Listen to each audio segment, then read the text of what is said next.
गंगा बड़ी ना गोदावरी, ना तीर्थ बड़े प्रयाग। सकल तीर्थ का पुण्य वही, जहाँ हृदय राम का वास। सभी को सनातन धर्म की जय। Hello friends, welcome back to my channel. दोस्तों, आज मैं आपको प्रयागराज लेके चलता हूँ। इस साल 2025 में प्रयागराज 144वां महाकुंभ का आयोजन कर रहा है। त्रिवेणी संगम से प्रयागराज जंक्शन की दूरी 7.5 किलोमीटर है, जिसमें से आपको 3 से 4 किलोमीटर आपको बाई ऑटो या कोई भी और साधन मिल सकता है। बाकी का रास्ता आपको पैदल ही चलना पड़ेगा। और सबसे नज़दीक जो त्रिवेणी संगम के लिए जो रास्ता पड़ता है, जो स्टेशन पड़ेगा, वो पड़ेगा झूसी स्टेशन, जो वहाँ से केवल 4 किलोमीटर है, जिसमें से आपको 4 किलोमीटर ही आपको पैदल ही चलना पड़ेगा। और मेरी मानिए तो आप झूसी स्टेशन पे ही उतरिए। पर अगर आपकी जो ट्रेन है उसका स्टॉपेज झूसी में नहीं है, तो आप झूसी स्टेशन का ना उतर के आप प्रयागराज में उतर सकते हैं, और उतना ही आपको पैदल चलना पड़ेगा जितना आपको झूसी से चलना पड़ेगा। महाकुंभ 2025।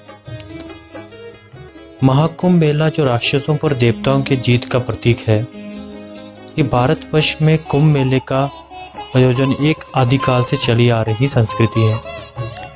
कुंभ मेले के आयोजन की अपनी एक अलग ही छवि बनाती है। ऐसा माना जाता है कि जब देवताओं और असुरों ने मिलकर समुद्र मंथन किया, तब समुद्र मंथन से अमृत की प्राप्ति हुई। कहा जाता है कि उसी अमृत की बूंदें भारत के 4 स्थानों पर गिरी, जो नासिक, उज्जैन, हरिद्वार और प्रयागराज है। तब से ही कुंभ मेले का आयोजन प्रारंभ हुआ। ये चारों स्थान आदिदेव महादेव के अलग अलग स्वरूपों के लिए प्रसिद्ध हैं। कुंभ मेले के 3 प्रकार के होते हैं। पहला जो हर 6 वर्ष के बाद आता है, जिसको हम आदि कुंभ कहते हैं।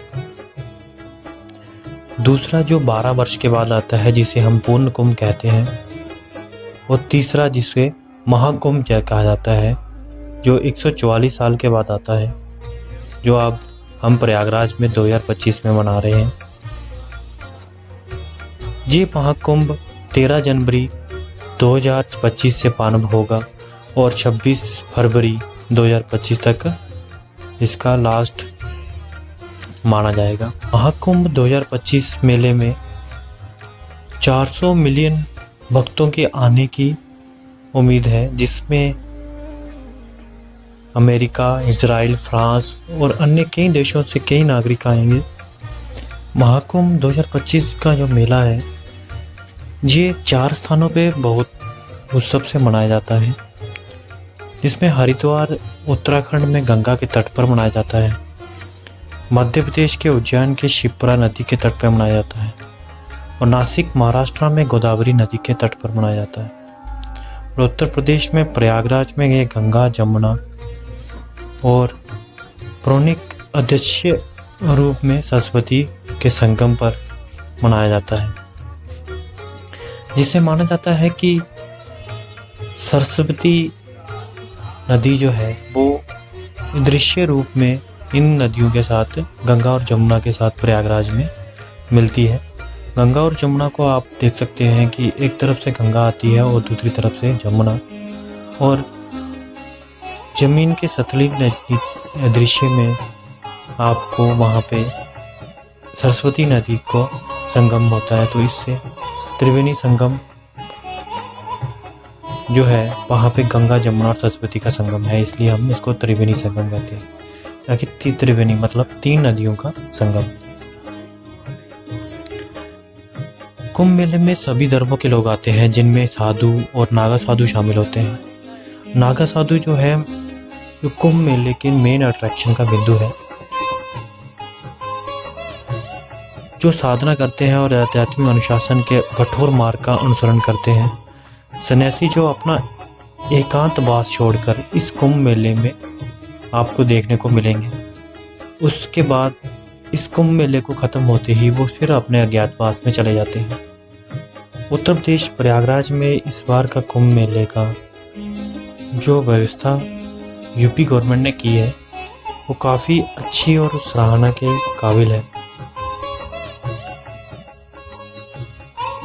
लोगों को पैदल चलने में कोई दिक्कत नहीं हो, इसलिए उन्होंने 4 किलोमीटर के अंदर के एरिया में कोई भी वाहन का आना वर्जित कर दिया है, जिससे कोई एक्सीडेंट ना हो।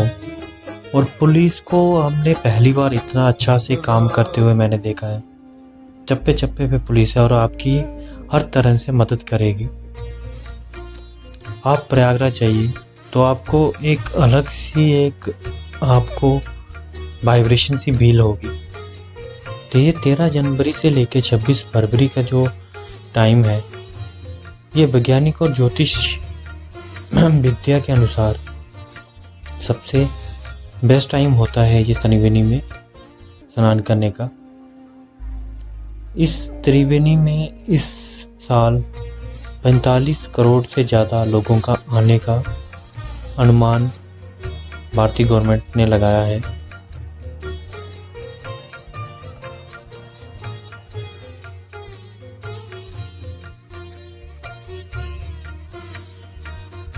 अगर आप भी त्रिवेणी संगम में डुबकी लगाना चाहते हैं तो ये आपकी लाइफ का सबसे बेस्ट टाइम होगा कि जो आप इसमें डुबकी लगा सकें, क्योंकि 144 साल का जो महाकुंभ है ये हर एक की लाइफ में तो दोबारा दूसरी बार तो नहीं आ सकता।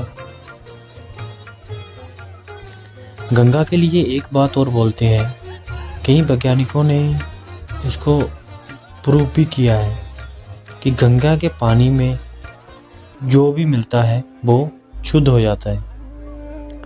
गंगा का पानी में ऐसे एंटी बैक्टीरियल होते हैं जो गंदगी को मार के इसको स्वच्छ कर देते हैं। आप गंगा का पानी घर में लेके आएं और उसको महीनों सालों तक रखेंगे तो वो वैसे का वैसा ही रहेगा। ये गंगा की सबसे अच्छी महानता है। तभी बोलते हैं कि गंगा के जम में नहाने के बाद हर किसी के पाप धुल जाते हैं। आप भी यहाँ आइए और यहाँ पे स्नान करके आपको कैसा फील होता है आप मुझे कमेंट बॉक्स में बताना। आपको यहाँ आके कुछ अलग ही फील होगा कि अलग सी वाइब्रेशन सी फील होगी कि इतना अच्छा लगेगा आपको यहाँ आके। आप यहाँ आने के बाद आपको महसूस कर पाओगे एक वहाँ का जो माहौल बना हुआ है ना, कि वहाँ पे जो हर तरफ आपको भजन सुनने को मिल रहे हैं, हर तरफ आपको एक सनातनी देखने को मिल रहा है, हर तरफ आपको एक साधु बाबा दिख रहे हैं, हर तरफ आपको अखाड़े दिख रहे हैं लगे हुए। तो इन सब की जो वाइब्रेशन है ना, इनकी सबकी वाइब्रेशन की वजह से वहाँ का जो माहौल है ये अलग से ही फील होता है। आप जब जाओगे वहाँ पे तब आपको पता लगेगा कि मैं क्या बोल रहा हूँ। क्या जो मैं बोल रहा हूँ, जो वाइब्रेशन की बात कर रहा हूँ, इसको मैं आपको बोल के नहीं बता सकता कि कैसा फील हो रहा है। त्रिवेणी संगम में नहाने के बाद आप वहाँ पे अक्षर वट है, वहाँ के दर्शन कर सकते हैं। उसके बाद आपको सरस्वती कूप है, वहाँ पे आप जा सकते हैं, वहाँ भी आप दर्शन कर सकते हैं। सरस्वती कूप जो अभी आर्मी के अंडर में है वो इस टाइम पे महाकुंभ के टाइम पे ओपन है, तो आप इस टाइम पे आप जाके वहाँ पे दर्शन कर सकते हैं। बाकी नॉर्मल टाइम पे वो सरस्वती कूप ओपन नहीं रहता सभी सिविलियन के लिए। महाकुंभ से निकलोगे तो आप वहाँ पे लेटे हनुमान जी का मंदिर है, वहाँ भी आप जाके दर्शन कर सकते हैं। उसके बाद आप जगदीश टेम्पल है उसके पास, वहाँ भी कर सकते हैं। ये सब करके आप अपने घर को वापस जा सकते हैं। अगर आपने रुकना है तो वहाँ पे रुक भी सकते हैं, वहाँ भी टेंट भी है अवेलेबल है, अखाड़े हैं, अखाड़ों में आप रुक सकते हैं। आप भजन कीर्तन करते रहें, वहाँ पे आराम से रहें। आपको खाना वहाँ पे जो लंगर आपको मिलते रहेंगे। मगर आप अगर सोचेंगे कि वहाँ पे मैं रूम लेके रुक जाऊँ तो रूम लेके आप सोचेंगे कि जो रूम का रेंट जो 1200 है वो अभी प्रयागराज में उस रूम का रेंट अभी 6 से 7 हज़ार में उन्होंने रखा हुआ है। तो मैं सजेस्ट नहीं करूँगा कि आप रूम में रुकिए, अगर आप संगम में आए हैं, आप प्रयागराज में आए हैं, तो आप अखाड़ों में रुक के देखिए, उनके साथ उनके भजन कीर्तनों में आप टाइम स्पेंड करके देखिए, आपको कितना अच्छा फील होगा।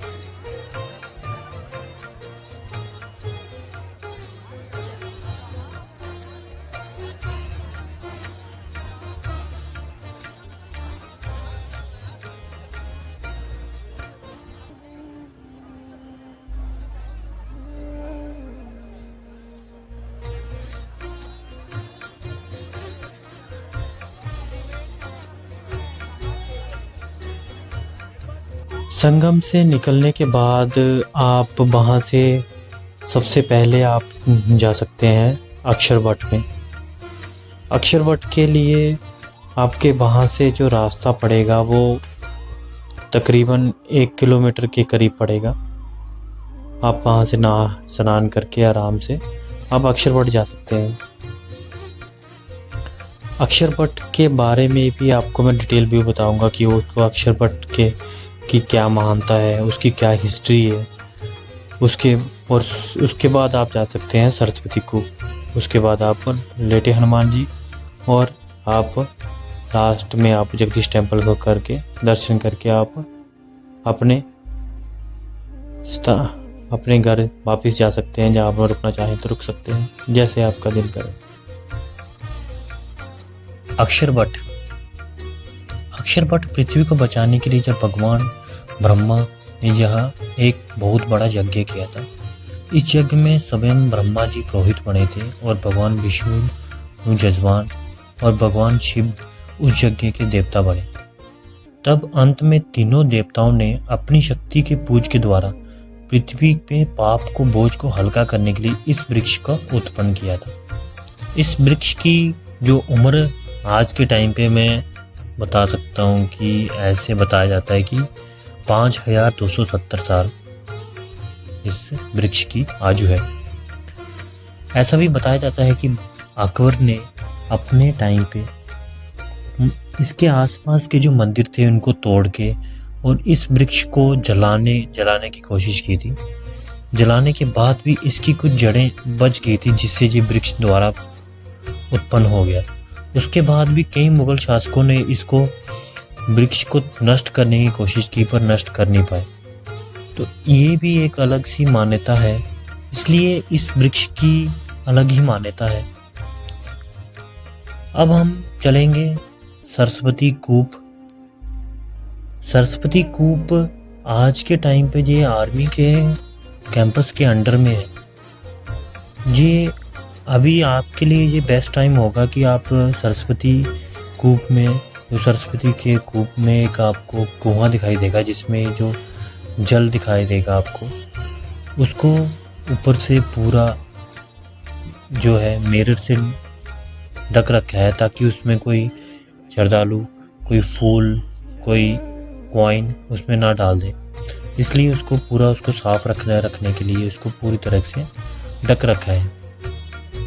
ये आपके लिए अभी बेस्ट टाइम होगा कि आप इस टाइम पे सरस्वती कूप के दर्शन कर सकते हैं, क्योंकि इस टाइम ये है आर्मी के अंडर में है, तो आर्मी इस टाइम पे इस कूप को ओपन रखती है सभी श्रद्धालुओं के लिए। जब इस महाकुंभ का जो लास्ट टाइम ख़त्म हो जाएगा 26 फरवरी के बाद, तब ये सरस्वती कूप है ये बंद रहेगा। उसके बाद ये आर्मी के अंडर में है, तो आर्मी इसको बंद रखती है। तो मेरी मानिए तो आप इस टाइम पे यहाँ पे चले जाइए, अगर आप जाना चाहते हैं, आप सरस्वती कूप के दर्शन करना चाहते हैं। उसके सामने आपको एक बहुत ही अच्छी प्रतिमा दिखाई देगी सरस्वती माता की, जिसके दर्शन करके आपको अच्छा लगेगा। आप यहाँ से जब निकलोगे तो आप जहाँ से आपको लेटे हनुमान जी का मंदिर भी दिखाई देगा। लेटे हनुमान जी का मंदिर यहाँ से 500 से 600 मीटर तक का डिस्टेंस है। यहाँ से आप लेटे हनुमान जी के मंदिर जा सकते हैं।